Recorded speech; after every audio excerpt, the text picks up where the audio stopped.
What's up, guys? Welcome to the Being Beautifully Honest podcast and channel. Thanks for being here, for being subscribed. If you're not, hit that button. And if you're listening on YouTube, hit the like button. It's like walking in the room and hitting that light switch.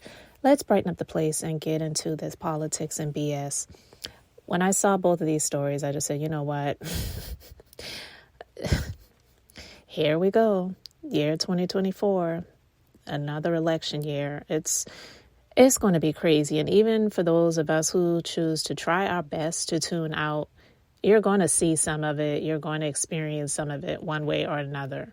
And this one, I'm not surprised by some of it, but honestly, when it comes to people and the choices that they make, there's really no accounting for any integrity and ethics when it comes to people in politics, because they'll pretty much do anything to cover themselves, to save their own, you know what, and could care less about what people really think when it comes to the truth about themselves and just really being an honorable person, because most people like this guy who are in politics, they really are doing it for their own self-aggrandizement. It's not about serving the public.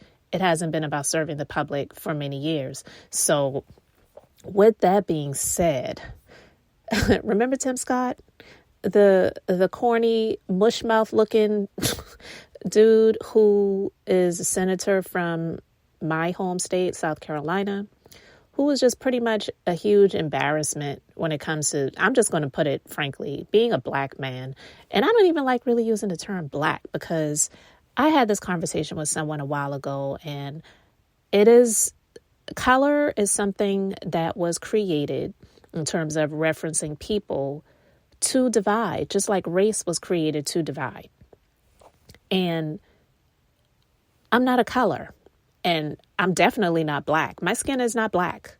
You look up the color black, and my skin is far from that. I don't even want to be called brown or caramel or whatever colors could, be thought of to reference me as a person, because I am not a color. As far as I know, I'm an African American woman. I could have some other things going on in there, but I have not taken the time to do my DNA search. But I'm just saying, we don't reference Greek people as olive. We don't reference Indians as red. Actually, that would be seen as offensive, right? We don't reference Asian people as yellow or what, it's just really offensive to label someone as a color. And Caucasian people, we call them Caucasian, but a lot of them, they're different ethnicities. They're not white. Their skin is not white. But anyway, I just wanted to talk about that for a little brief moment. But when it comes to Tim Scott, he is pretty much, in my personal opinion, an embarrassment as an African-American man, one that would never, in my opinion, ever be the president of the United States. Because let's be clear, I know a lot of people say Barack Obama was the first black man as president. First of all, he's not black, because, like I just said, we're not colors. And two, if anything, he's biracial. His mother was Caucasian and his father was Kenyan. So he was not an African-American man. I mean, if you want to be technical, I guess you could say that. But literally, he's not. And if Barack Obama looked like Tim Scott, Barack Obama would have not become the president of the United States. Let's be clear. Remember Herman Cain, the man that died from COVID a few years ago? Remember when he ran for president? He didn't have a snowball's chance in hell of becoming president, and neither did Tim Scott. But I said this before, and that's why I said this story does not surprise me. And so I'm saying it again. Tim Scott did not run to become the president of the United States. He ran to have a shot at becoming the vice president, because he knew that the former vice president of the former president, who is running again, was not going to be the pick, especially when he had all those people on January 6th of 2021 at the Capitol yelling, "Hang Mike Pence," right? So we knew that he was never going to be the pick. Of course not. And so now Tim Scott announces that he is engaged to the chick that he had come out as his girlfriend on the last Republican debate. And then right after he did that, he dropped out of the race. So once that happened, nobody heard anything more about this girlfriend. Most people were thinking, well, that relationship that was paid for is over. The contract is up and her work is done. Well, it looks like the contract is going on a little bit longer, because the story is former candidate for president may have found a permanent running mate. The South Carolina lawmaker announced Sunday that he and his girlfriend, and it just sounds weird hearing the term girlfriend. Anyway, Mindy Noche got engaged, prompting a congratulations from far-right rep Marjorie Taylor Greene. She said yes, Scott wrote on X, formerly Twitter, with a picture of himself on one knee before Noche at Kiowa Island in South Carolina. Mindy, thank you for making me the luckiest man in the world. He who finds a wife finds what is good and receives favor from the Lord. Proverbs 18:22. Child, please, okay? And I just can't. Anyway, the story continues in a New York Times report. A spokesperson for Scott said the couple's engagement on Kiowa Island was followed by a celebratory dinner, and that Noche attended church wearing her engagement ring the next morning. Scott publicly introduced Noche, a previously married Charleston, South Carolina interior designer and mother of 3, at a Republican debate in November when he was still in the race. At the time, Scott was the only bachelor running, a point of concern for potential donors. He suspended his campaign later that month. But in September, Scott told Fox News, "I have a wonderful girlfriend and we have a wonderful relationship. The good news is God has blessed me with a smart Christian woman."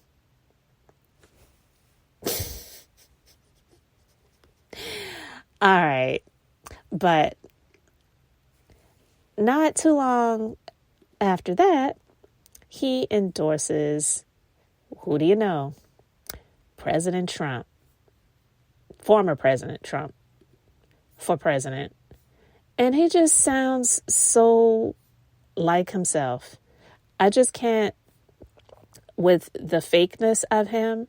But anyone that falls for this, they just refuse to see the signs that, in my personal opinion, the man is the typical man who has grown up as a Christian in church that refuses to live in who he really is. And that is, in my opinion, not a man that would marry or a woman or have a woman as a quote unquote girlfriend. You know what I mean? And so some of the comments I was reading, it was hilarious, but I want to read one comment that really was like, wow, this is profound. So this person wrote, "As a 76-year-old gay man, I can only say that I have seen many gay men trying to be anything but what they are born to be. They marry a straight woman and try to deceive her while carrying out their real desires in parks, back alleys, baths, and bathrooms. If the woman is not astute enough to realize what he is, it will go on until he is outed. It never ceases to amaze me that these men try to hide behind a woman while at the same time pursuing high-profile careers that will eventually lead to them being caught. Politics and acting are just 2 examples where the history is littered with such men, along with many shattered women and children." And the person put in all caps, "Be you, even if it hurts." Now, and this is why most people see right through him, and he thinks that people are blind to the fact that he is not really straight, and he's fighting it.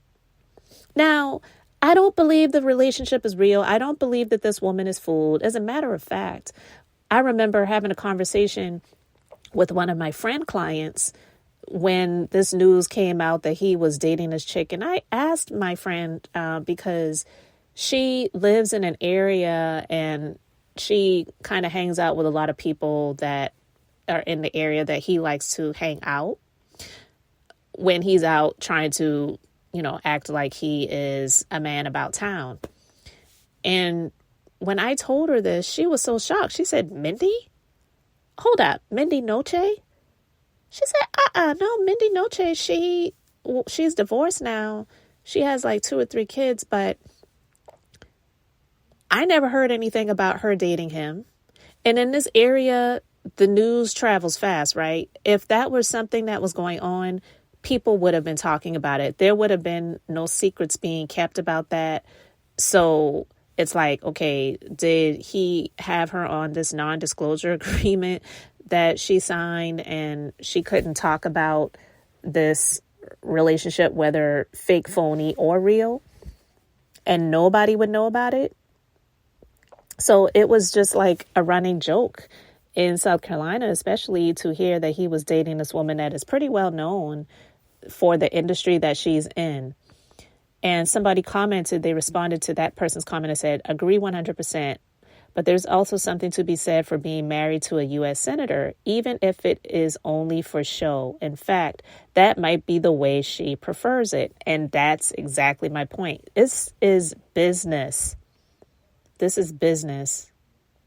So I just am not shocked that he would go this route to propose to this woman and act like they're in some freaking relationship, when the truth of the matter is it's not real. None of it is real.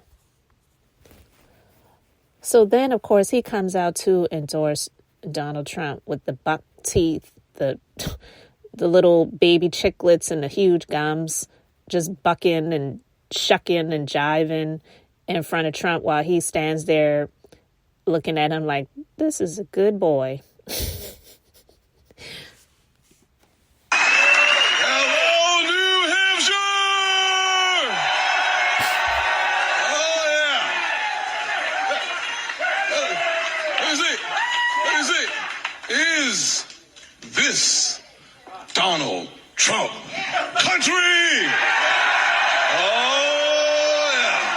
Let me see. I can't hear you. I can't hear you.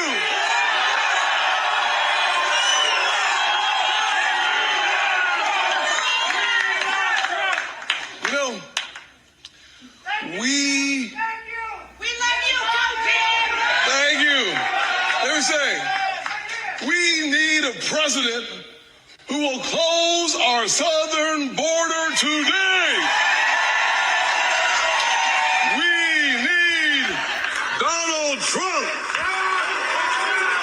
We need a president. Hello, New Hampshire. We need a president who will unite our country. We need Donald Trump. We need a president who will protect your Social Security and my mama's Social Security. We need Donald Trump. We need a president today who will stop the crime and recklessness in the streets. We need a president who will restore law and order. We need Donald Trump. Oh, we need a president who will lower our taxes and not raise our taxes. We need a president like Donald Trump. We need a president who understands the American people are sick and tired. Child, let me stop. I can't. I can't anymore with that buffoon. Oh, God help us. God help us. I mean, honestly, I feel like God is even sitting there with his hand and head shaking it, just like, what are these people doing? It's just, it's honestly a shame before God. And I'm just utterly disgusted. But yeah, selling his soul for the sake of a seat, selling his soul for his career. And that chick, she's selling her soul for the sake of her business and to grow. And to honestly, she's got 3 kids. She's been married for years.